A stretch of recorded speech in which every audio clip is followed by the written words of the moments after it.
Okay, you just saw me assemble this desk. There's some things I like about it, some things I really don't like about it. Let me show you. Number one, it was very easy to assemble. That was good. The hardware seemed nice and solid. Two things I really don't like about it. Let me show you.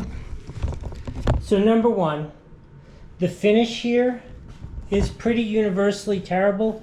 Like, it has all these like slot marks here, which kind of look like somebody screwed up sawing something. Like, it's not, wood furniture does not look like that under any circumstances. You know, this isn't the most expensive piece, but if you look at real furniture, like this is my desk that it's replacing, it doesn't look like that at all, right? This is what real furniture looks like.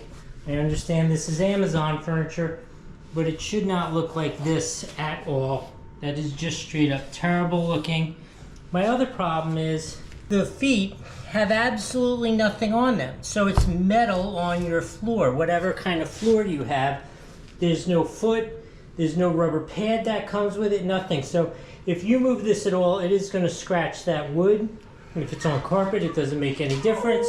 Now that we're done with the yucky stuff, I do think overall, as a simple basic table, it is very nice. It is very stable.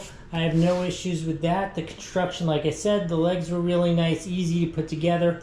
All that's really good. It's just the finish work on the top and the lack of any protection on the feet that I really don't like. So I'm going to give this a 2 out of 5 on the Doug score. As an overall thing, as a piece of furniture, as just a basic table, this is going to be fine. All right, hope that was helpful. We'll see you next time.